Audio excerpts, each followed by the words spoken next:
Chapter 7. The Diaphragm. Investigation, a struggle with nature, lesson of cause and effect, something of medical etiquette, the medical doctor, an explorer for truth must be independent, the diaphragm introduced, a useful study, combating effect, is least understood, a case of bilious fever, a demand on the nerves, danger of compression, a cause for disease, was a mistake made in the creation, an exploration, result of removal of diaphragm, sustaining life and principles, law applicable to other organs, power of diaphragm, omentum. Investigation. Let us halt at the origin of the splanchnic and take a look. At this point, we see the lower branches, sensation, motion, and nutrition, all slant above the diaphragm pointing to the solar plexus, which sends off branches to the pudic and sacral plexus of sensory system of nerves, just at the place to join the life-giving ganglion of sacrum with orders from the brain to keep the process of blood forming in full motion all the time. A question arises. How is this motion supplied and from where? The answer is by brain as nerve supply, heart as blood supply, all of which come from above the diaphragm, to keep machinery in form and supplied with motion, that it may be able to generate chyle and send back to the heart, to be formed into blood and thrown into arteries to build all parts as needed, and keep brain fed up to its normal supply of power-generating needs. We see above the diaphragm the lungs, heart, and brain, the three sources of blood and nerve supply. All three are guarded by strong walls, that they may do their part in keeping up the life supply as far as blood and nerve force is required. But as they generate no blood nor nerve material, they must take the place of manufactories and purchase material from a foreign land to be able to have an abundance all the time. We see nature has placed its manufactories above a given line in the breast and grows the crude material below said line. Now, as growth means motion and supply, we must combine in a friendly way and conduct the force from above to the region below the septum or diaphragm, that we may use the powers as needed. This wall must and does have openings to let blood and nerves penetrate with supply and force to do the work of manufacturing.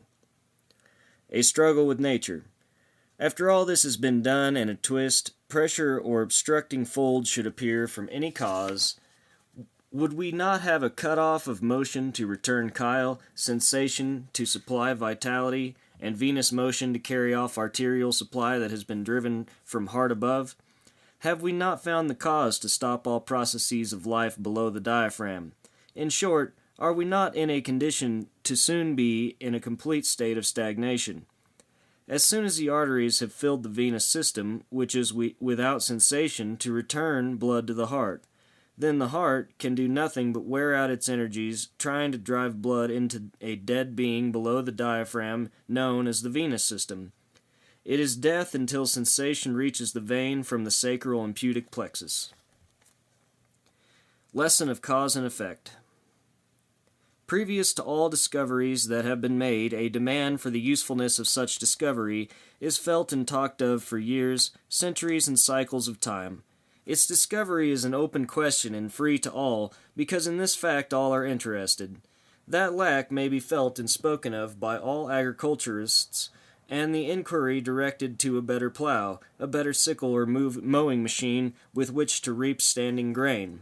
The thinker reduces his thoughts to practice, and cuts the grain, leaving it in such condition that a raker is needed to bunch it previous to binding. His victory is heralded to the world as king of the harvest, and so accepted. The discoverer says, "I wish I could bunch that grain." He begins to reason from the great principle of cause and effect, and sleeps not until he has added to his already made discovery an addition so ingeniously constructed that it will drop the grain in bunches ready for the binder. The discoverer stands by and sees in the form of a human being's hands, arms, and a band. He watches in motion, then starts in to rustle with cause and effect again. He thinks and sweats day and night, and by the genius of thought produces a machine to bind the grain. By this time another suggestion arises, how to separate the wheat as the machine journeys in its cutting process. To his convictions, nothing will solve this problem but mental action. He thinks and dreams of cause and effect. His mind seems to forget all the words of his mother tongue but cause and effect. He talks and preaches cause and effect in so many places that his associates begin to think he is mentally failing and will soon be a subject for the asylum. He becomes disgusted with their lack of appreciation, seeks seclusion, and formulates the desired addition and threshes the grain ready for the bag. He has solved the question and proved to his neighbors that the asylum was built for them, not for him. With cause and effect, which is ever before the philosopher's eyes, he plows the ocean regardless of the furious waves. He dreads not the storm on the seas, because he has so constructed a vessel with a resistance superior to the force of the lashing waves of the ocean, and the world scores him another victory. He opens his mouth and says by the law of cause and effect, "I will talk to my mother who is hundreds of miles away." He disturbs her rest by the rattling of a little electric bell in her room. Trembling, the aged mother approaches the telephone and asks, "Who is there?" and is answered, "It is me, Jimmy," and asks, "To whom am I talking?" She says, "Miss Sarah Murphy." He says, "God bless you, mother. I am at Galveston, Texas, and you are in Boston, Mass." She laughs and cries with joy. He hears every emotion of her trembling voice. She says to him, "You have succeeded at last.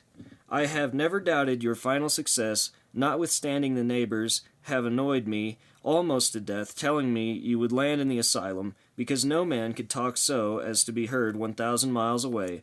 His lungs were too weak, and his tongue too short." Now, friends, I have given you a long introductory foundation previous to giving you the cause of disease, with the philosophy that I have given upon cause and effect. I think it absolutely clear, and the effect so unerring in its results, that with Pythagoras I can say, Eureka. Something of medical etiquette. To know we have found a general cause for disease, one that will stand the heights and depths of direct and cross-examinations, as given by the high courts of cool-headed reason, has been the mental efforts of all doctors and healers since time began its record. They have had to treat disease as best they could, by such methods as customs had established as the best known for such diseases, notwithstanding their failures and the great mortality under such a system of treatment. They have not felt justified to go beyond the rules of symptomatology as adopted by their schools with diagnosis, prognosis, and treatment. Should they digress from the rules of etiquette of their alma maters, they would lose the brotherly love and support of the medical association to which they belong, under the belief that a bad name is as bad as death to a dog. The medical doctor. He says that in union there is safety, and resolves to stick to, live and do as his school has disciplined all its pupils with this command: "The day thou eatest thereof thou shalt surely die. Stick to the brotherhood." An explorer for truth must be independent.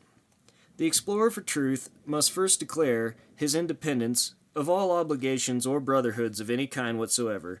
He must be free to think and reason. He must establish his observatory upon hills of his own. He must establish them above the imaginary high plains of rulers, kings, professors of schools of all kinds and denominations. He must be the czar of his own mental empire, unencumbered with anything that will annoy while he makes his observations. I believe the reasons are so plain, so easily comprehended, the facts in its support so brilliant, that I will offer the same, though I be slaughtered on the altar of bigotry and intolerance. This philosophy is not intended for minds not thoroughly well posted by dissection and otherwise of the whole human anatomy. You must know its physiological laboratories and workings, with the brain as the battery, the lungs as a source or machine that renovates the blood from all impurities, and the heart as the living engine or quartermaster, whose duty is to supply the commissaries with blood and other fluids to all divisions and subdivisions of the human body, which is busily engaged producing material suited to the production of bone and muscle and all other substances necessary to keep the machinery of life in full force and action. Without this knowledge on the part of the reader, the words of this philosophy will fall as blanks before reaching his magazine of reason. Thus, this is addressed to the independent man or woman that can, will, and does reason. The diaphragm introduced. At this point we will introduce a diaphragm, which separates the heart, lungs, and brain from the organs of life that are limited to the abdomen and pelvis. A question arises at this point. What has the diaphragm to do with good or bad health? At this time we will analyze the diaphragm. We will examine its construction and its uses. We will examine its openings through which blood passes both above and below. We will examine the opening through which food passes to the stomach. We will carefully examine the passage or opening for nerve supply to the abdomen below to run this great system of chemistry which is producing the various kinds of substances necessary to the hard and soft parts of the body. We must know the nerve supply of the lymphatics, womb, liver, kidneys, pancreas, the generative organs, what they are, what they do, and what are demanded of them before we are able to feed our minds from the cup that contains the essence of reason as expressed from the tree of life. A useful study. The diaphragm surely gives much food to the one who would search for the great whys of disease, as reported causes seem to be far back in the fogs of mystery. It may help us to arrive at some facts if we take each organ in division and make a full acquaintance of all its parts and uses before we combine it with others. Combating effects. In all ages, the doctor has, for lack of knowledge of the true cause of diseases, combated effects with his remedies. He treats pain with remedies to deaden pain, congestion to wash out overplus of blood that has been carried to parts or organs of the body by arteries of blood and channels of secretions and not taken up and passed out and off by the excretories. He sees the abnormal size and leaves the hunting of the cause that has given growth to such proportions and begins to seek rest and ease for his patient. Then he treats to reduce by medicine to carry the waste fluids to bowels, bladder, and skin, with tonics to give strength and stimulants to increase the action of the heart in order to force local deposits to the general excretory system. At this time, would the osteopathic doctor take a close hunt for any fold in muscles of the system that would cause a cut-off of the normal supply of blood, or suspend the action of the nerves, whose office is to give powers and action to the excretory system sufficient to keep the dead matter carried off as fast as it accumulates. Let us stop and acquaint ourselves with the true condition of the diaphragm. It must be normal in place, as it is so situated that it will admit of no abnormality. It must be kept stretched, just as nature arranged that it should, like a drumhead. It is attached all around the chest. Through it crosses 5 or 6 ribs on its descent from the 7th rib to the sternum at the low point and down to the 4th lumbar vertebra. It is a continuous slanting floor, above bowels and abdominal organs and below heart and lungs. It must, by all reason, be kept normal in tightness at all places, without a fold or wrinkle that could press the aorta, nerves, esophagus, or anything that contributes to the supply or circulation of any vital substance. Now, can there be any move in spine or ribs that would or could change the normal shape of the diaphragm? If so, where and why? Is least understood. The diaphragm is possibly the least understood as being the cause of more diseases when its supports are not all in line and normal position than any other part of the body. It has many openings through which nerves, blood, and food pass without going from chest to all parts below. It begins at the lower end of the breastbone and crosses to ribs back and down in a slanting direction to the 3rd or 4th lumbar vertebra. Like an apron, it holds all that is above it, such as heart and lungs, and is the fence that divides the organs of the abdomen from the chest. Below it are the stomach, bowels, liver, spleen, kidneys, pancreas, womb, bladder, also the great system of lymphatics of the whole blood and nerve supply of the organs and systems of nutrition and life supply. All parts of the body have a direct or indirect connection with this great separating muscle. It assists in breathing in all animals when normal and when prolapsed by the falling in and down of any of the 5 or 6 ribs by which it is supported in place. Then we suffer from the effects of suspended normal arterial supply and venous stagnation below the diaphragm. The aorta meets resistance as it goes down with blood to nourish, and the vein as it goes back with impurities contained in venous blood. Also meets an obstruction at the diaphragm as it returns to the heart through the vena cava because of the packing of a fallen diaphragm on and about the blood vessels that must not be obstructed. Thus, heart trouble, lung disease, brain, liver, womb, tumors of the abdomen, and through the list of effects can be traced to the diaphragm as the cause. I am strongly impressed that the diaphragm has much to do in keeping all the machinery and organs of life in a healthy condition, and will try to give some of the reasons why, as I now understand them. First, it is found to be wisely located just below the heart and lungs, one being the engine of the blood and the other is the engine of the air. This strong wall holds all substances or other bodies away from any chance to press on either engine while performing their parts in the economy of life. Each engine has a sacred duty to perform under the penal law of death to itself and all other divisions of the whole being, man. If it should neglect its works of which it is a vital part, should we take down this wall and allow the liver, stomach, and spleen to occupy any of the places allotted to these engines of life, a confusion would surely be the result. Ability of the heart to force blood to the lungs would be overcome and cause trouble. A case of bilious fever.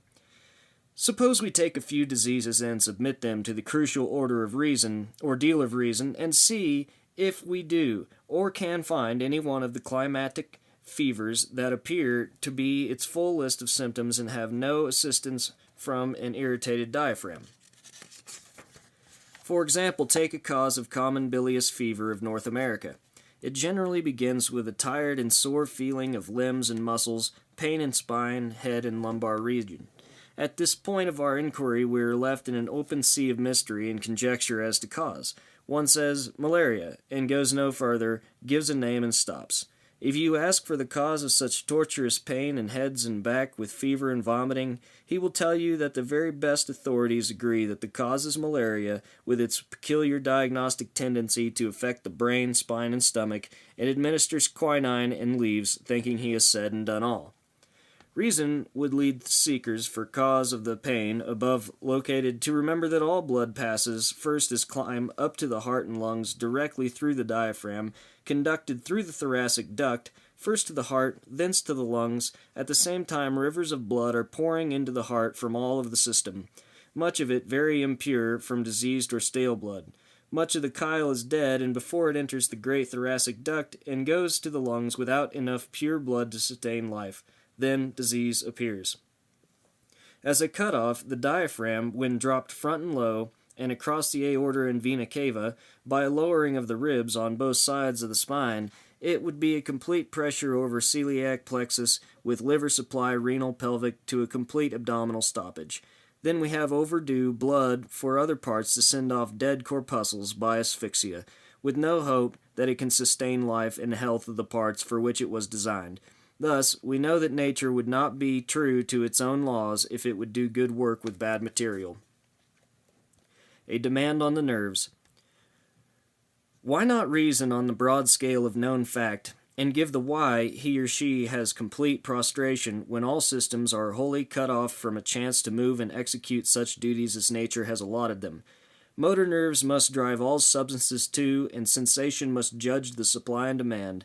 Nutrition must be in action all the time and keep all parts well supplied, or a failure is sure to appear. We must ever remember the demands of nature on the lymphatics, liver, and kidneys, that nerves work all the time, or a confusion for lack in their duties will mark a cripple in some function of life over which they preside. Danger of compression.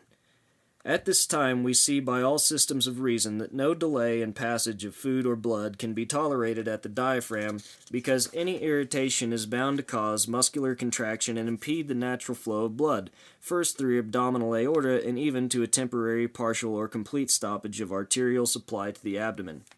Or the vena cava may be so pressed as to completely stop the return of venous blood from the stomach, kidneys, bowels, and all other organs, such as the lymphatics, pancreas, fascia, cellular membranes, nerve centers, ganglionic, and all systems of supply of organs of life found in the abdomen. Thus, by pressure, stricture, or contraction to the passage of blood can be stopped, either above or below the diaphragm, and be the cause of blood being detained long enough to die from asphyxia and be left in the body of all organs below the diaphragm. A cause for disease.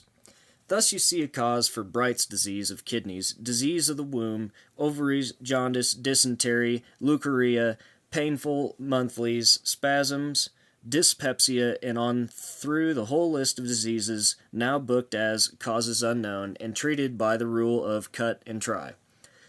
We do know that all blood for use of the whole system below the 12th dorsal vertebrae does pass through the diaphragm, and all nerve supply also passes through the diaphragm and spinal column for limb and life.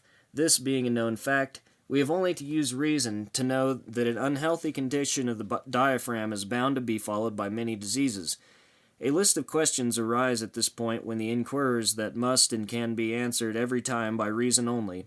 The diaphragm is a musculofibrinous organ and depends for blood and nerve supply above its own location, and that supply must be given freely and pure for nerve and blood, or we will have a diseased organ to start with. Then we may find a universal atrophy or edema, which would, besides its own deformity, not be able to rise and fall, to assist the lungs to mix air with blood to purify venous blood, as it is carried to the lungs to throw off impurities and take on oxygen previous to returning to the heart, and to be sent off as nourishment for the system. It is only in keeping with reason that without a healthy diaphragm, both in its form and action, disease is bound to be the result. A question from our side of the argument is, how can a carpenter build a good house out of rotten, twisted, or warped wood? If he can, then we can hope to be healthy with diseased blood, but if we must have a good material in building, then we should form our thoughts to suit the heads of inspectors, and inspect the passage of blood through the diaphragm, pleury, pericardium, and the fascia, superficial, deep, and universal. Disease is just as liable to begin its work in the fascia and the epithelium as any other place. Thus, the necessity of pure blood and healthy fascia, because all functions are equally responsible for good and bad results. Was a mistake made in the creation? At a given period of time, the Lord said, "Let us make man." After he had made him, he examined him and pronounced him good, and not only good, but very good. Did he know what good was? Had he the skill to be a competent judge? If he was perfectly competent to judge skilled arts, his approval of the work when done was the fiat of mental competency backed by perfection. Since that architect and skilled mechanic has finished man and given him dominion over the fowls of the air, the beasts of the field, and fishes of the sea, hasn't that person, being, or superstructure proven to us that God, the creator of all things, has armed him with strength, with the mind and machinery to direct and execute? This being demonstrated, and leaving us without a doubt as to its perfection, are we not admonished by all that is good and great to enter upon a minute examination of all the parts belonging to this being, acquaint ourselves with their uses and all the designs for which the whole being was created? If we are honestly interested with the acquaintance of the forms and uses of the parts in detail by close and thorough examination of the material, its form and object of its form, from whence this substance is obtained, how it is produced and sustained through life and kind and form, how it is moved and where it gets its power, and for what object does it move. A demand for a crucial examination of the skull, the heart, lungs of the chest, the stomach, liver, and other organs of the abdomen is made. The septum of the brain, the pericardium of the chest, the diaphragm of the abdomen, which is a dividing septum between the abdomen and chest. In this examination we must know the reasons why any organs, vessel, or any other substance is located at a given place. We must run with all the rivers of blood that travel through the system. An exploration. We must start our exploring boat with the aorta, and float this virtual current. See the captain as he unloads supplies for the diaphragm and all that is under it. We must follow him and see what branch of this river will lead to a little or great toe, or to the terminals of the whole foot. We must pass through the waters of the Dead Sea by the way of the vena cava, and observe the boats loaded with exhausted and worn-out blood, as it is poured in and channeled back to the heart, with all below the diaphragm. Carefully watch the emptying of the venous azygos major and minor, with the veins of the arms and head all being poured in from little or great rivers to the vena innominate on their way to the great hospital of life and nourishment, whose quartermaster is the heart, whose finishing mechanic is the lung. Having acquainted ourselves with the forms and locations of this great personality, we are ready at this time, after examination, and found worthy and well qualified to enter into a higher class, in which we can obtain an acquaintance with the physiological workings separately and conjure to the whole being. At this place we become acquainted with the hows and whys of the production of blood, bone, and all elements found in them, necessary to sustain sensation, motion, nutrition, voluntary and involuntary action of the nerve system. The hows and whys of the lymphatics, the life-sustaining powers of the brain, heart, lungs, and all abdominal system, with their various actions and uses, from the lowest cellular membrane to the highest organ of the body. Result of removal of the diaphragm. When we consult the form of the crossbar that divides the body in two conjoined divisions, and reason on its use, we arrive at the fact that heart and lungs must have ample space or room to suit their actions while performing their functions. At this time, a question comes up. What effect would follow the removal of the fence between heart, lungs, and brain above the dividing muscle and the machinery that is situated below said crossbar? We see at a glance that we would meet failure to the extent of the infringement on demanded room for normal work of the heart to deliver below lungs to prepare blood in the brain to pass nerve power to either engine above and all organs below the diaphragm. Sustaining life principles. The life of the living tree is with the bark and superficial fascia, which lies between the bark of the body of the tree, its periosteum. The remainder of the tree takes the position or place of secreting. Its excretory system is first upwards from the surface of the ground and washes out frozen impurities in the spring, after which it secretes and conveys to the ground through the trunk of the tree to the roots, which is like unto the placenta attached to Mother Earth, qualifying all substances of constructing fiber and leaf of that part of the tree above the ground. Each year it produces a new tree, which is seen and known by circular rings called annular growths. That growth, which was complete last year, is now a stale being of the past and has no vital action of itself. But like all stale beings, its process is a life of another order, and, dependent upon the fascia for its life and cellular action which lies under the bark, for its own existence as a living tree. It can only act as a chemical laboratory and furnish crude material which is taken up by the superficial fascia and conveyed up to the lungs, and exchanges dead for the living matter to receive and return to all parts of the tree, keeping up vital formation. With frost, its vital process ceases through the winter season until Mother Earth stimulates the placenta and starts the growth of a new being, which is developed and placed in form on the old trunk. Thus, you can see everything of animal growth, as we call them, is a new being and becomes a part of the next being or growth formed. Stale life.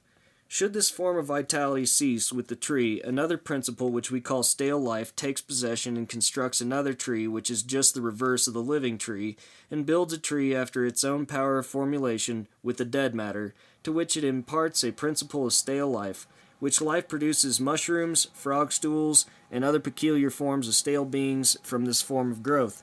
Thus, we are prepared to reason that blood, when ligated and retained in that condition of death, corpuscles, and no longer able to support animal life, can form a zoophyte, and all the forms peculiar to the great law of association of tumefactions of the lymphatics, pancreas, liver, kidneys, uterus, with all the glandular system, be they lymphatics, cellular, ganglia, or other parts of the body susceptible of such growths below the diaphragm.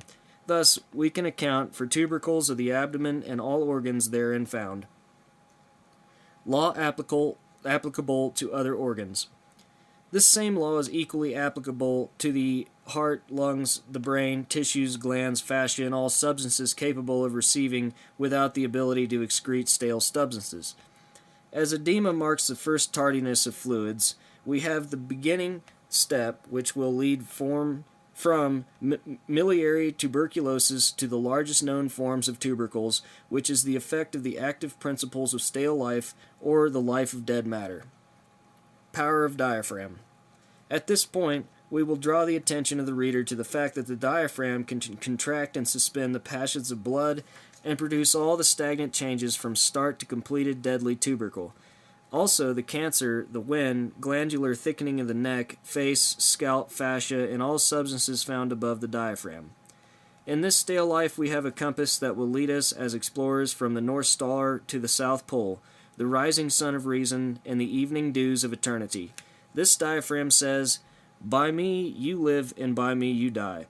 I hold in my hand the powers of life and death. Acquaint now thyself with me, and be at ease." Omentum.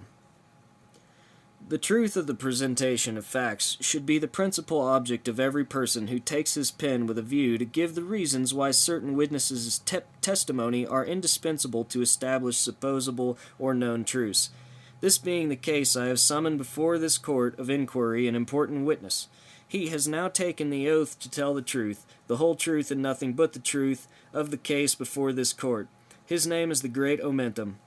Mr. Omentum, State if you know of any reason why or how irrigation from a misplacement of your body or any of its attachments to or about the diaphragm, the spine, stomach, or other places that could cause irritation and thickening by congestion of your own body to such degree as to impede the flow of arterial or venous blood, over whose position you occupy much space from the diaphragm downward.